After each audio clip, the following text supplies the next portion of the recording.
I never thought the day would come when my own father would try to throw me out of the house I helped buy. But here we are. My name is Sarah Mitchell, and I'm a 28-year-old Air Force sergeant who just returned from an 18-month deployment in Afghanistan. What I came home to wasn't the warm welcome I'd been dreaming about during those long nights in the desert. The trouble started 3 years ago when my father, Robert Mitchell, was facing foreclosure on our family home in suburban Denver. Mom had passed away 2 years earlier from cancer, and Dad had been struggling to keep up with the mortgage payments on his mechanic's salary alone. The medical bills from Mom's treatment had drained most of their savings, and he was drowning in debt. That's when I stepped in. I had been saving every penny of my military pay, living in base housing and eating at the mess hall to cut expenses. When I saw Dad's situation, I didn't hesitate. I used my entire savings account as a down payment and co-signed for a new mortgage to save the house. The bank required both our names on the deed since I was providing the majority of the financing, but Dad would handle the monthly payments while I was deployed. It seemed like the perfect solution at the time. During my deployment, our phone calls became less frequent. Dad always sounded tired, stressed, and increasingly irritable. I attributed it to missing Mom and the pressure of maintaining the house alone. What I didn't know was that he'd started drinking heavily and had begun dating Linda, a woman 20 years younger than him, who had very specific ideas about what our family dynamic should look like. The first sign of trouble came when I called 2 weeks before my return. A woman answered the phone, Linda, though she didn't bother introducing herself. When I asked to speak with my father, she curtly told me he was busy and would call me back. He never did. When I tried calling again the next day, the number had been changed to an unlisted one. I managed to reach Dad through his work phone, and the conversation was cold, distant. He mentioned that things had changed while I was away, that he'd found someone who made him happy, and that maybe it was time for me to find my own place when I got back. I was confused and hurt, but I figured we could work things out face to face. The flight from Kandahar to Denver felt endless. All I wanted was to come home, sleep in my own bed, and reconnect with my father. Instead, when I pulled up to the house in my rental car, there were unfamiliar wind chimes on the porch and different curtains in the windows. A shiny red Camaro sat in Mom's old parking spot. I used my key to enter, dragging my military duffel bags behind me. The house smelled different, like cheap perfume and cigarettes. Mom's family photos had been replaced with generic artwork, and her favorite recliner was gone. That's when I heard voices coming from the kitchen, and my father's laugh, a sound I hadn't heard in years. But now it felt foreign and unwelcoming in what was supposed to be my sanctuary. I dropped my bags by the door and walked toward the kitchen, my combat boots echoing against the hardwood floors that Mom had insisted on refinishing just before she got sick. The voices grew louder as I approached, and I could make out my father's voice mixed with a woman's laughter that sounded forced and shrill. When I stepped into the kitchen doorway, the conversation stopped abruptly.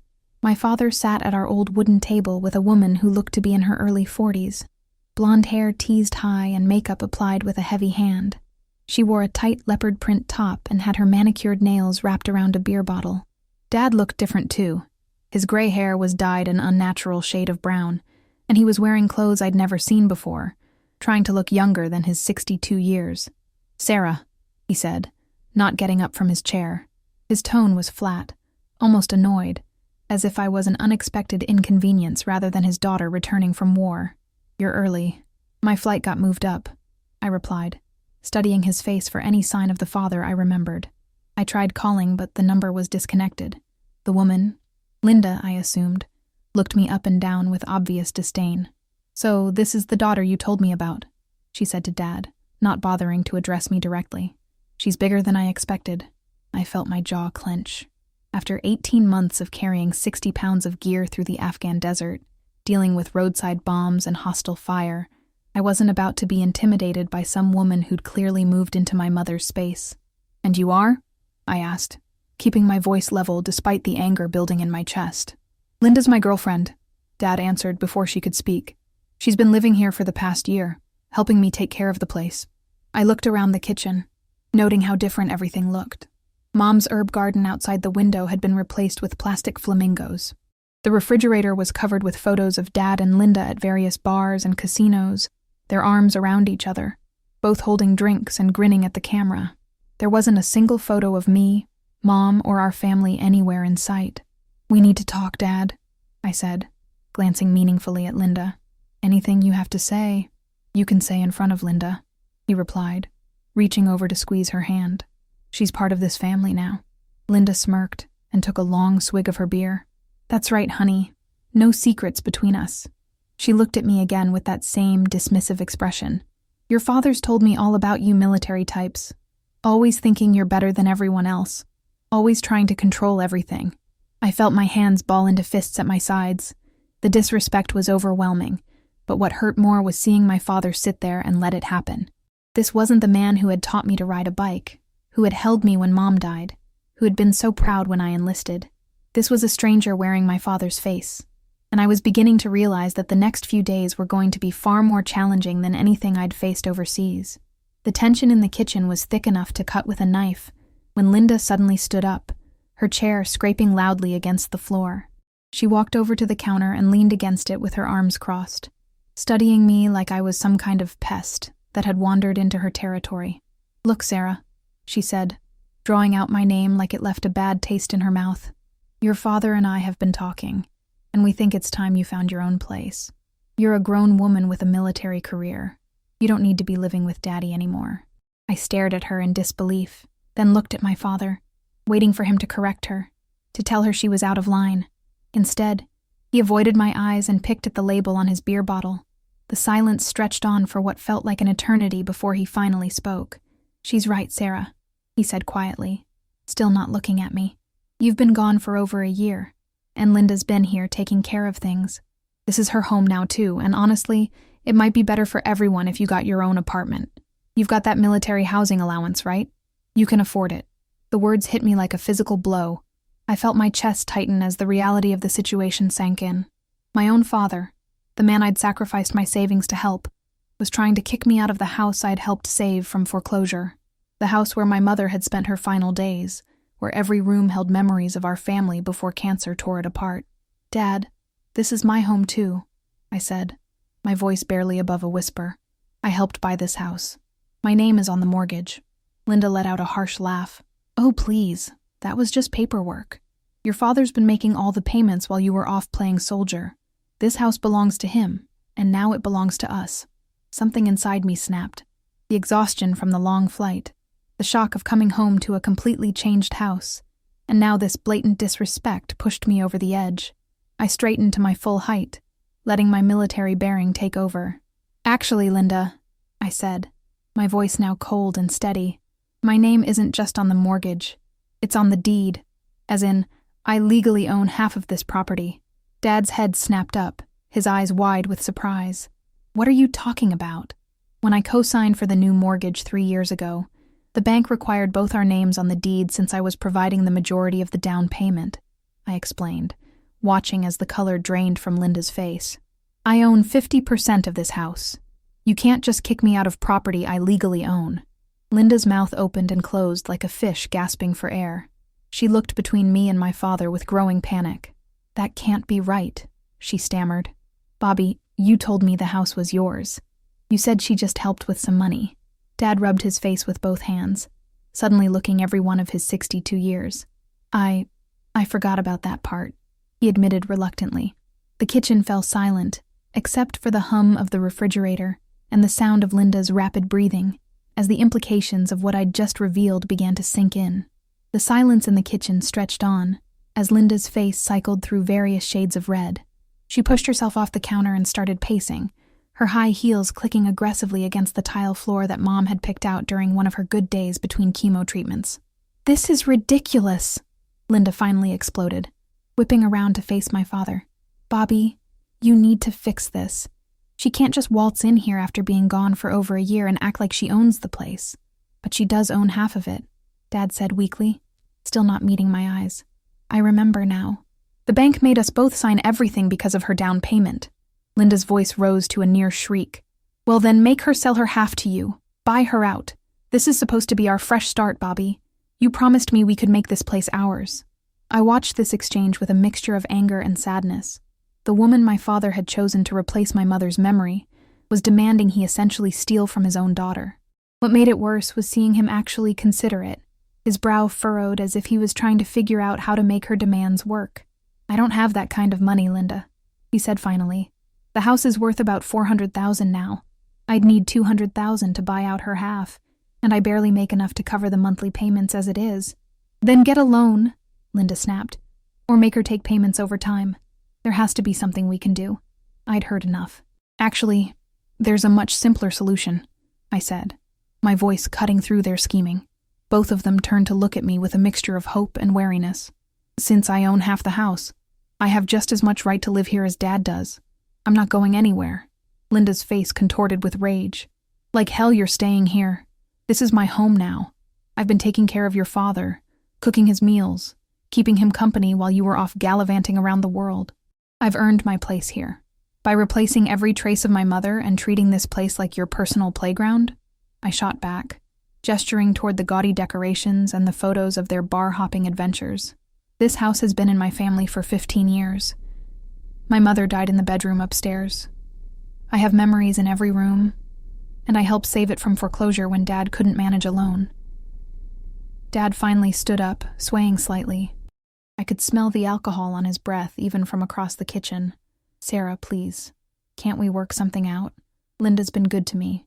She makes me happy. At what cost, Dad? I asked, feeling my heart break a little more with each word. You've erased Mom's memory. You're trying to throw out your own daughter. And for what? For someone who's already planning how to kick me out of my own home. Linda stepped closer to me, her eyes blazing with fury. Your mother is dead, Sarah. Dead and buried. It's time your father moved on with his life instead of living in some shrine to a ghost. The words hung in the air like a slap. I saw my father wince, but he didn't defend Mom's memory or tell Linda she'd gone too far. That was the moment everything changed. Linda's cruel words about my mother hung in the air, and I watched my father's face crumple slightly. But still, he said nothing. He just stood there, letting this woman disrespect the memory of the woman who had loved him for 35 years, who had fought cancer with dignity and grace, who had worried about him with her dying breath. Something cold and resolute settled in my chest. The hurt and confusion I'd been feeling crystallized into pure determination. If my father wanted to choose this woman over his own daughter, over his wife's memory, then he was about to learn exactly what that choice would cost him. You know what, Linda? I said, my voice deadly calm. You're absolutely right about one thing. This situation needs to be resolved, and I think I know exactly how to do it. I pulled out my phone and started scrolling through my contacts while they watched nervously. I'm going to call my lawyer first thing Monday morning. Since I own 50% of this property, I have the legal right to force a sale if the co-ownership arrangement isn't working out. Dad's face went pale. Sarah, what are you saying? I'm saying that if you want me out of this house so badly, then we'll sell it and split the proceeds 50-50. Linda can find somewhere else to play house, and you can use your half of the money to start over wherever you want. Linda's mouth fell open. You can't do that. Bobby, tell her she can't do that. But I could see in my father's eyes that he knew I was right. He might have forgotten about the deed, but he wasn't stupid. He understood property law well enough to know that co-owners could force a sale under the right circumstances. The housing market is really good right now, I continued conversationally, as if I was discussing the weather instead of dismantling their plans. We should be able to get asking price, maybe even more if we stage it right. Of course, that means Linda's going to have to pack up all her things and find somewhere else to stay during the showing process. Potential buyers don't usually respond well to leopard print and plastic flamingos. Linda looked like she was about to have a stroke. Bobby, do something! Stop her! Dad sank back into his chair, suddenly looking defeated. Sarah, please, don't do this. This house, it's all I have left. No, Dad, I said firmly. This house was all we had left. Mom and me and you. But you decided that wasn't enough. You decided that some woman you've known for a year was more important than the daughter who sacrificed her savings to keep you from losing everything. I picked up my duffel bags from where I'd dropped them by the door. I'm going to stay at a hotel tonight to give you both time to think about this. But understand something clearly. I'm not backing down. Either I live here as an equal member of this household with the respect I've earned, or we sell this place and go our separate ways. Those are your only two options. Linda started to say something, but I held up my hand to stop her. And Linda, the next time you want to talk about my mother, remember that she was a better woman in death than you'll ever be in life. I walked out of that house with my head held high, but by the time I reached my rental car, my hands were shaking. The adrenaline that had carried me through the confrontation was wearing off. leaving behind a hollow ache in my chest. I sat in the driver's seat for several minutes, staring at the house I'd helped save, watching the warm light spill from the kitchen windows, where my father and Linda were probably plotting their next move. The hotel room I checked into was sterile and impersonal, nothing like the comfort I'd been dreaming about during those long nights in Afghanistan. I lay on the stiff mattress, staring at the ceiling, replaying every moment of that disastrous homecoming.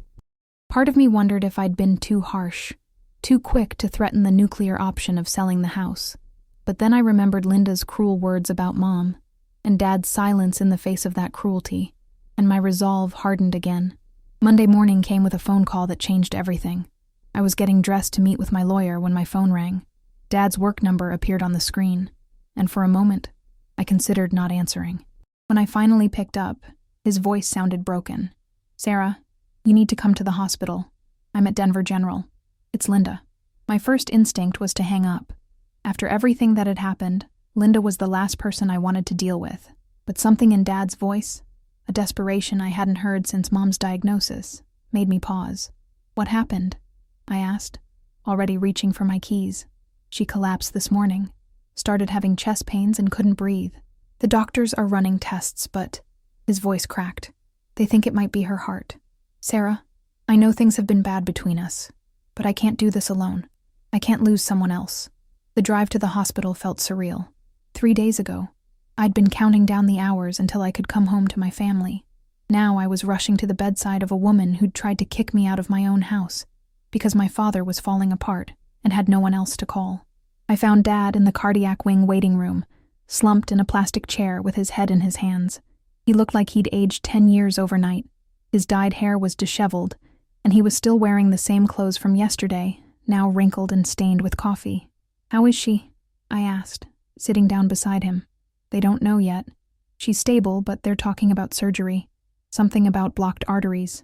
He looked up at me with red-rimmed eyes. "I'm sorry, Sarah. About everything. About the way I treated you. About Linda's behavior. About forgetting what you did for us.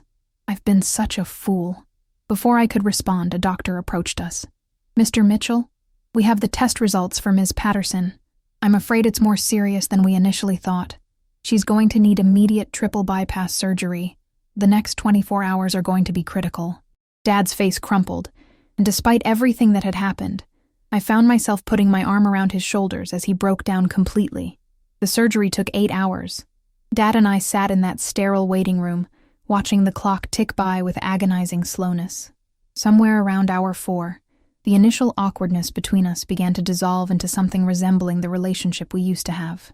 We talked about Mom, about my deployment, about how he'd been struggling with loneliness and depression since her death. He admitted that Linda had filled a void, but not in the way he'd hoped.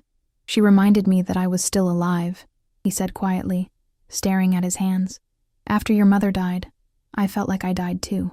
Linda made me feel young again, made me forget the pain for a while.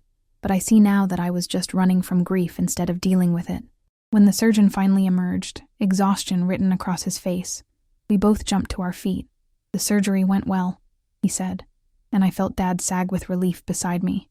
"We were able to clear all 3 blockages, but she's going to need extensive recovery time and significant lifestyle changes. The damage to her heart was more severe than we initially realized." Over the next few days, as Linda drifted in and out of consciousness in the ICU, something unexpected happened. Dad started seeing her differently, and she started seeing him differently too. The brush with mortality had stripped away the pretense and forced them both to confront some uncomfortable truths about their relationship. Linda, weak but lucid, called me to her bedside on the 3rd day. "I owe you an apology," she whispered, her voice hoarse from the breathing tube. "What I said about your mother was unforgivable. I was threatened by her memory, by the love your father still carries for her. I thought if I could erase her presence, I could have all of him." I studied her face, looking for signs of manipulation, but all I saw was genuine remorse and fear. "Why are you telling me this?" "Because lying here, thinking I might die, I realized I don't want to be remembered as the woman who destroyed a family. Your father loves you, Sarah. He's been torn apart by guilt over how he treated you. He talks about you constantly, about how proud he is, about how much he misses the relationship you used to have. That evening, Dad and I had the conversation we should have had 3 years ago, when grief was still fresh, and we were both struggling to figure out how to live without Mom. We talked about his drinking, about his fear of being alone, about my own struggles with survivor's guilt from my deployment. We talked about Mom's final wishes, how she'd made him promise to take care of me and stay close to family. She'd be so disappointed in me, he said, tears streaming down his face. I let some misguided attempt at moving on destroy the most important relationship I have left. The breakthrough came when Linda, still recovering but determined to make amends, made a decision that surprised everyone. I'm going back to my sister's place in Phoenix, she announced during one of our visits. Bobby, what we had was built on running from pain, not healing from it. You need time to grieve properly and rebuild your relationship with Sarah. And I need to figure out who I am when I'm not trying to compete with a ghost. Dad tried to protest, but Linda held up her hand weakly. This isn't about giving up, Bobby. This is about doing what's right. Sarah saved your house when you needed help, and instead of gratitude, we tried to push her out. That's not the foundation for any healthy relationship. The conversation that followed was painful, but necessary. Linda admitted that she'd been struggling financially when she met Dad, and the security of living in the house rent-free had influenced her desperation to stay. She'd convinced herself that she was protecting their relationship, but she could see now that she'd been protecting her own interests at Sarah's expense. I want to pay you back, Linda said to me, her voice gaining strength. Not all at once, I can't afford that, but I want to make payments toward what I owe for living in your house this past year. It's not right that I lived there for free while you were deployed, especially when you're the one who saved it from foreclosure. Dad looked shocked. Linda, you don't have to do that. Yes, I do, she replied firmly. And Bobby, you need to make some changes too. The drinking, the way you've been avoiding dealing with Margaret's death, the way you treated Sarah when she came home. If you want any chance of rebuilding what you've broken, you need to do the work. Over the following weeks, as Linda prepared to leave for Phoenix, something beautiful began to happen. Dad started attending grief counseling and AA meetings. He slowly began putting Mom's photos back up around the house, not as a shrine, but as a celebration of the life they'd shared together. He packed away Linda's gaudy decorations and asked me to help him restore the house to something that honored both Mom's memory and our future as a family. The day Linda left was surprisingly emotional for all of us. She hugged me at the door, tears in her eyes. Take care of him, Sarah. And take care of yourself. You're a remarkable woman, and your mother would be so proud of the person you've become. Dad drove her to the airport, and when he returned, we sat on the front porch where Mom used to tend her garden. I know I can't undo the hurt I caused, he said quietly, but I want to try to earn your forgiveness, if you'll let me. We both made mistakes, Dad, I replied, watching the sunset paint the sky in shades of orange and pink. I could have handled the situation better too, but we're family, and family finds a way to work things out. 6 months later, Dad had been sober for 4 months and was seeing a therapist regularly. We'd developed new routines and boundaries that worked for both of us. I'd extended my leave to help him through the transition, and we were slowly rebuilding the trust that had been damaged. Linda sent postcards from Phoenix, where she was working as a home health aide and dating a widower her own age. She kept her promise about the payments, sending what she could afford each month along with updates about her new life. The house felt like home again, filled with laughter and the smell of Dad's famous Sunday morning pancakes. We'd learned that healing doesn't mean forgetting the past, but rather finding a way to honor it while building something new and stronger for the future.